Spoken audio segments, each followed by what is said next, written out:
मी आहे संतोष शिंदे. माझ्या YouTube channel आपलं सगळ्यांचं स्वागत आहे. आज आहे मार्गशीर्ष महिन्यातला पहिला गुरुवार.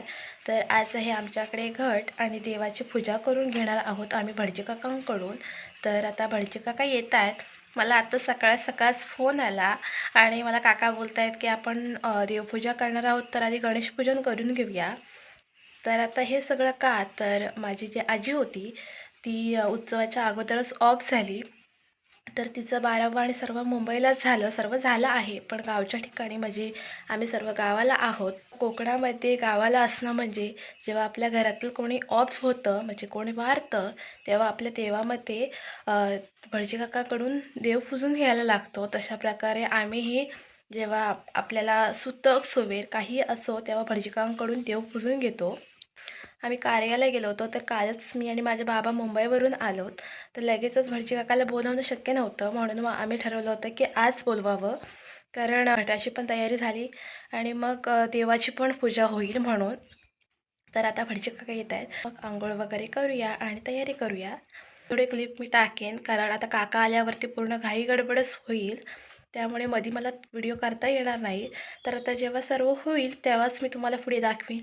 झाले गणेश पूजन आणि जो समोर कळस मांडला आहे तो गणेश पूजन झाला आहे आणि बाजूलाच आता घट मांडण्याची तयारी करण्यात येईल. तर त्या अगोदर मी गणेश पूजन झाले त्या साईडलाच पाठ मांडला आहे, म्हणजे चौरंग, आणि त्याच्याभोवती रांगोळी काढून झाली आहे. चौरंगावरती स्वस्तिक काढून त्यावरती कापड घालण्यात येईल आणि मग पुढची तयारी सुरू होईल. तर अगोदर चौरंगावरची तयारी आईला करून देते. चौरंगावरती ह्या वर्षी मी ब्लाऊज पीस न अंतरता मी वस्त्र अंतरलं आहे आणि त्यावरती ब्लाऊज पीसची घडी घालून ठेवली आहे, म्हणजे ज्यावरती घट मांडणार आहोत. एकदा घालून झाल्यावरती अजून इकडून चांगलं दिसेल का तिकडून चांगलं दिसेल का असं करून मी वेगवेगळ्या परीने फिरवतच चालली आहे. जेव्हा जेव्हा सरळ वाटेल तेव्हाच तिथे ते स्थिर राहील. तर त्या अगोदर माझीच तयारी, म्हणजे मलाच कळत नाही नक्की कोणत्या साईडून कसं चांगलं दिसेल, कारण पहिलाच गुरुवार आहे म्हणून.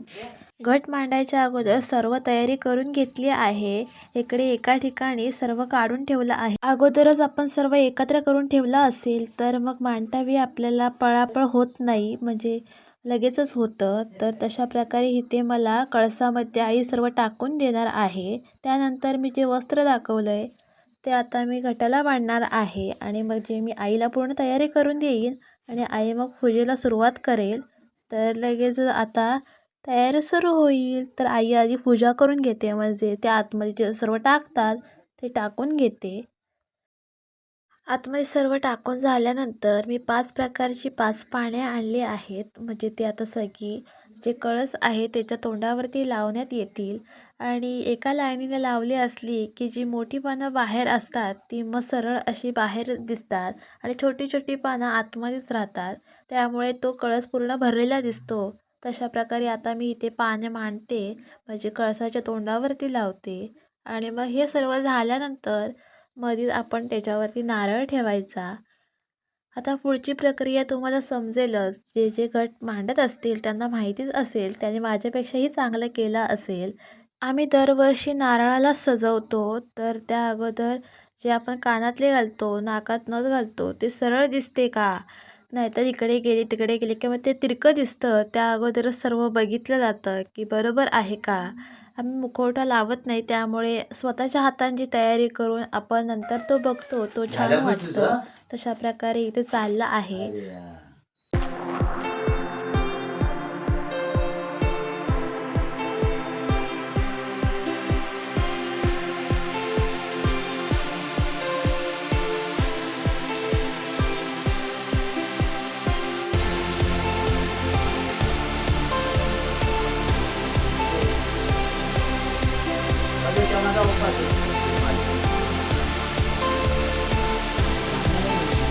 जे देवीला दागिने घातलेत ते खालीवर होऊ नयेत, एका ठिकाणीच राहावे, म्हणून मी अगोदरच पाठून बांधून घेते, म्हणजे एकाच ठिकाणी राहतील. खालीवर झाल्यावरती मग ते एकदमच खाली येतील, कारण दागिने मोठे असतात म्हणून मग ते अगोदरच बांधल्या जातात. आणि तशा प्रकारे इकडे आता तयारी होत आली आहे.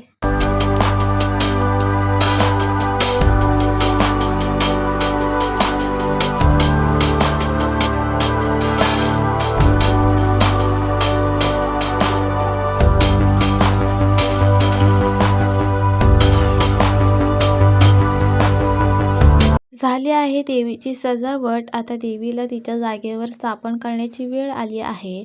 जे आईने अगोदरच तांदूळ ठेवले होते, जिथे पीस ठेवलं होतं त्या ठिकाणी तिथे देवीची स्थापना केली आहे. आता जे आजूबाजूने सर्व लावायचं आहे ते मी लावून घेते, म्हणजे लगेचच आईला पूजा करायला जमेल. पूजा करून झालेली असेल मग येणारे सर्व पाया पडून जातात, नाहीतर मग पूजा असेल तर मग तिथे बसून त्यांना राहायला लागतं. त्यामुळंच लवकर पूजा करून घेते, कारण आज गणेश पूजन आहे. त्यामुळे गणेश पूजन आणि घट असे समजूनच सर्वजण पाया पडायला येतात.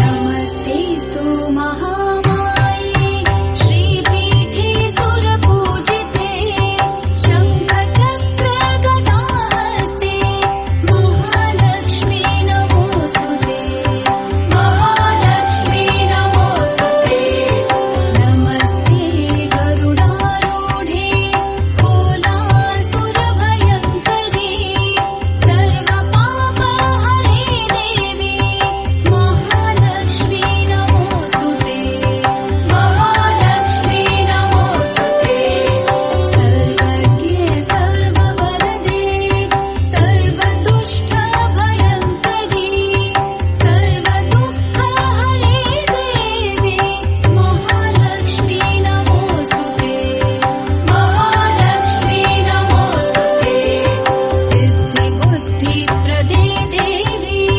मुक्तिमुक्तिप्रदायिनी मन्त्रमूर्ते सदा देवी महालक्ष्मी नमोस्तुते महालक्ष्मी नमोस्तुते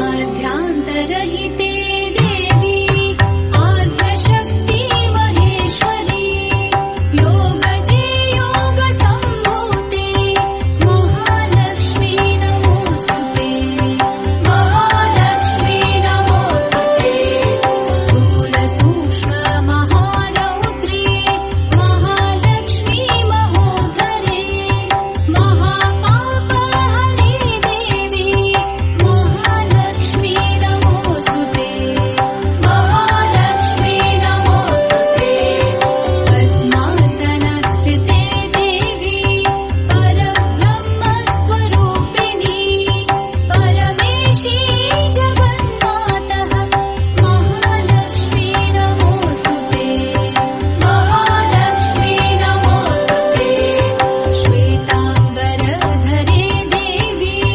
नानालङ्कारभूषिते जगस्थिते पूजा वगैरे झाली, सर्वजण पाया पडून गेली. आता लगेचच मी पुस्तक वाचायला बसले. मध्ये काही शूटिंग न करता डायरेक्ट आरतीची शूटिंग केली, कारण आता संध्याकाळची आरती करून मग देवीला नैवेद्य दाखवून उपवास सोडायचा आहे. तर इकडे आरती सुरू झाली आहे, कारण आईनेच घट मांडला आहे. तर दर टायमिंगला मी आईलाच आरती करायला देते. तर इथे आई आरती करते. हे यो विठ्ठले माझे माऊली माझे माऊली निरावरी कर ठेवणी वाट मी पाये विठोबाचे राजा मा दसरा दीपवाळी आम्हा दसरा दीपवाळी विष्णुदास नावाची वे भावे ओवाळी हे यो विठ्ठले माझे माऊली माझे माऊली निरावरी कर ठेवणी वाट मी पाये. झाली आहे आरती आणि देवीचा नैवेद्य सुद्धा झाला आहे. आता नैवेद्य दाखवून उपवास सोडायला बसू. तर हा आहे आजचा नैवेद्य. तर नेहमीप्रमाणे यावेळेलाही माझी आवडती आहे खीर. तर हाच होता आजचा व्हिडिओ कसा वाटला हे नक्कीच कमेंटमध्ये सांगा. व्हिडिओ आवडल्यास व्हिडिओ लाईक करा, शेअर करा, चॅनलला सबस्क्राईब करायला विसरू नका. थँक्यू.